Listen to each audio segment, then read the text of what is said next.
Hey guys, what's up? It's once again mp4podcast.com, and today I have a camera rant about the camera manufacturer called Pentax. And I'm going to tell you why I really dislike this manufacturer, because they are lying on their YouTube channel about HDLSR filmmaking, and this camera company should really be ashamed of themselves. Now let me go through reasons why I don't like their cameras.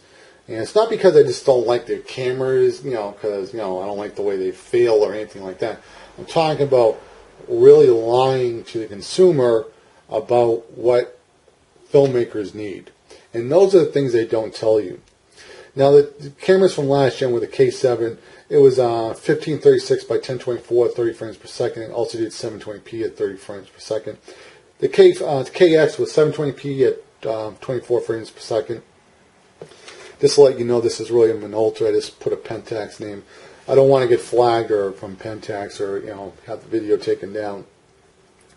So anyway, 30 frames per second is bad for filmmakers, because filmmakers either need to shoot in 24p, which is film mode, in case they want to take their films over to Europe and have them converted to 25p. And filmmakers from Europe can take 25p and convert to 24p. And usually the only thing that needs to be reset is the, usually like music, it has to be readjusted in the timeline or with the audio program. Really isn't that big of a deal. So when you take, something that's 24p, you convert it to 25p, you're actually speeding it up. 25p convert to 24p is slowed down. But you won't really notice the speed ups or slow down. It's so minute, you can't tell. So 30p from the K7. Now they did make a movie called, I believe, Uncle Jack. I'm gonna leave all my links in the description box. Guy goes on to, he's was the director of Inc., how great Pentax is, and how blah blah blah. Keep in mind,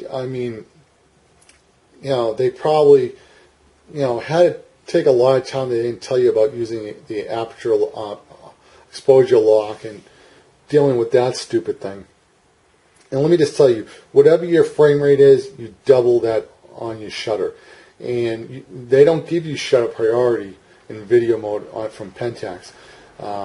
It's completely automatic. Now you can use the aperture lock, but you have to find something in the picture that exposes that double your frame rate, such as 60th of a second. Maybe it's this lion. Maybe that comes in a little bit in the middle of white and black, since he's kind of gold, I guess, or brownish or whatever, yellow. I think he's brown. To get the exposure of 60th of a second, or whatever the frame rate is, it's always double. So if it's 24, it's 48th of a second. The reason why you double it, so you have nice movement in your video. So if it's too slow, you're going to get ghosting. If it's too high, you're going to get that Saving Private Ryan, the roadie effect. Kind of like if you know Gears of War, when they're running, it's like shaking. It's like, like that. Because what they do is they bring up the shutter speed to give that crazy look. So anyway, their new cameras are the K5, the KR. K5 is 1080p, 25 frames per second. KR is 720p, 20 frames a second. Now, I believe Pentax might be an American company or it might be a Japanese company. I'm not quite sure. It might have been bought out. Okay, but North America is NTSC, Japan is NTSC. Why do you pick a PAL frame rate? I don't understand that. That's completely stupid of Pentax. Now, they do have a snowboarding video on their Pentax channel, which I'll leave a link below. Just to let you know, I will also supply you with a plugin which you can rip the YouTube video if you want to double check. Just I'm going to show you everything.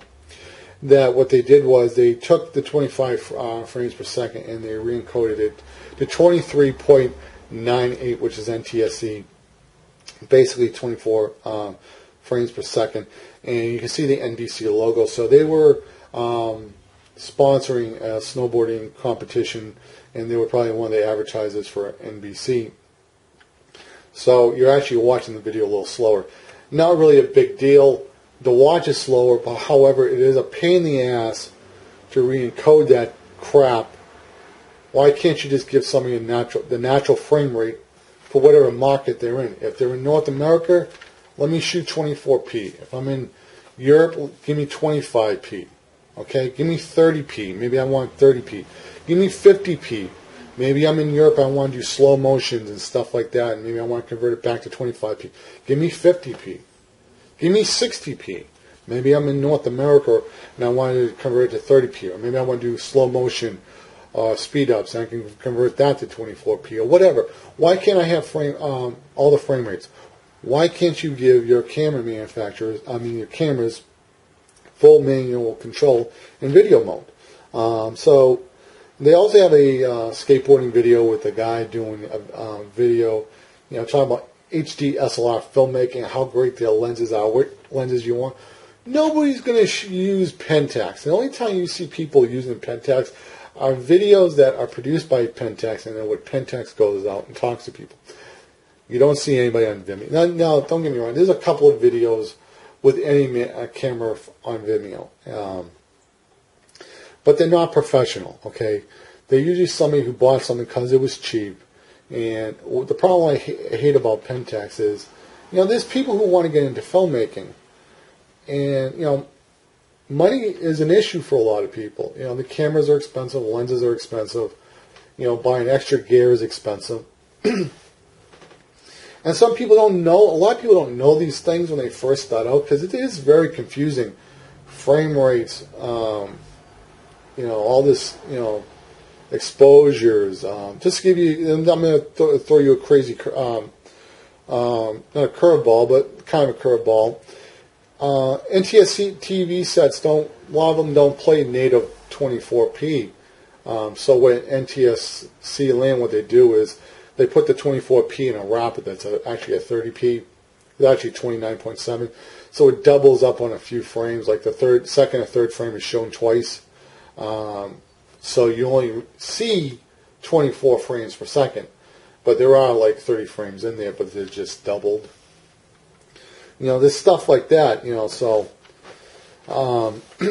that's how confusing filmmaking can be. And if you don't know what you're doing, it's a pain in the ass. I don't understand why this company goes all the way out to talk about HDSLR filmmaking. They also have a Vimeo channel. I know Uncle Jack did, it has about 6 comments over there.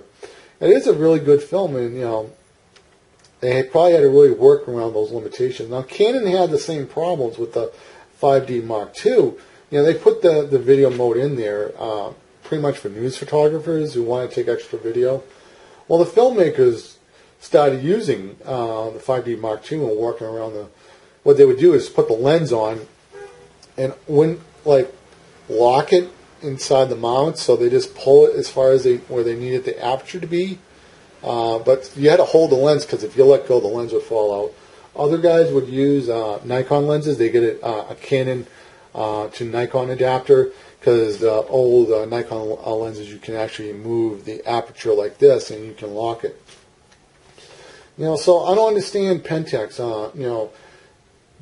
They did the skateboarding video about filmmaking, blah, blah, blah.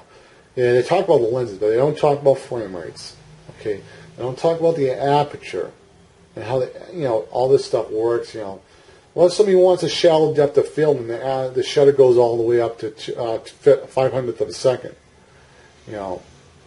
it doesn't work. The shutter always has to be double of what your frame rate is. Okay. Now, Pentax, I'm calling you out because you're a lying company now, and there's a lot of people who want to get into filmmaking who don't know a lot about filmmaking, all right? And I highly recommend, if you want to get into the HDSLR, there are 2 brands of cameras you should look at, either Canon or Panasonic. And the 2 Canons that I recommend are the 60D and the T3i. or unless you have a lot of money, the 7D and the 5D are really good. They do overheat, but they're not as bad as the T2i. Since they have metal bodies, and one of the reasons why these cameras overheat a little bit because the LCD screen is right on the back, like right here, the LCD screens, and the sensor's right there, so it builds up a lot of heat. So by pulling the LCD screen out, the flip-out screens, it relieves a lot more heat. So the T3i, which is a plastic body, and the 60 is plastic, by moving the LCD out, the camera is able to stay cool. You know, and don't get me wrong, Canon has problems with aliasing and moire. There are workarounds. I'll leave some information in the description box about those fixes. You know, what's nice about the Canons is that they do, you know, H.264. You can just re-encode the Apple ProRes or, you know, some other file for, I think, XCam or whatever, if you're using Sony Vegas. The other thing, Panasonic HG1 is not a bad deal.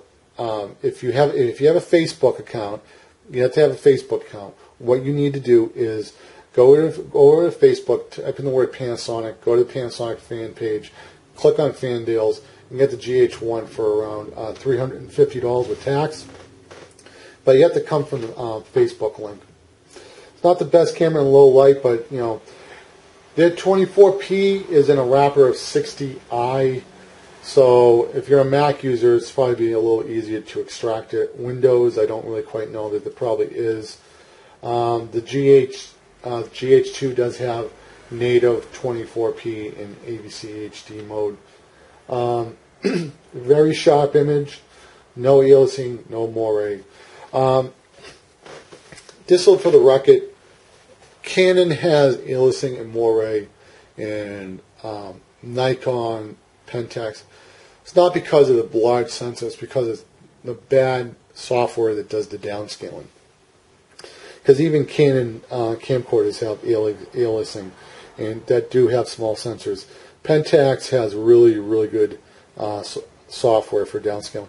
Even the high-end Sanyos have really good software that does the downscaling for 1080p or 720p, and I don't really see aliasing at all. And if you do, it's like no big deal because like trying to repeat it is almost near impossible. So Pentax, like, you know, if you want to be in the HD SLR filmmaking, I think you do make good cameras. I think you need to offer the features that filmmakers want. Filmmakers want all the frame rates. Filmmakers want full manual control. Okay, if you're not going to offer those features, then you should really stop making videos about HD SLR filmmaking. And I believe you should probably also delete them from your YouTube account and your Vimeo account, because you guys are liars. And you know, I'm going to go on record, because when you hired that guy who from Ink, who did the movie Ink, that guy is a Hollywood director. He knows all about this stuff. And you got him saying how good these cameras are without mentioning one of these problems. When you go over to Vimeo.com or Exposure.com, which are the two main video sites for filmmakers, you'll see guys like Philip Bloom and many other guys, and you'll see very expensive rigs also from Sakudo and all these other, you know, they'll say, you know, for Canon, Nikon, you know, they'll make follow focuses, you know, so you get depth of field. Nobody makes nothing. Nobody makes anything for Pentax. I'd like to see one camera rig that's made for Pentax. I don't think there's one out there. There probably will be one, but it'll be made by Pentax. So that's my rant. Pentax, you should be ashamed of yourself. I don't like your products, and you should tell the truth. And I'm going to leave links in the description box for all the stuff you need for filmmaking from Vimeo and many other sites. Take care, guys. Later.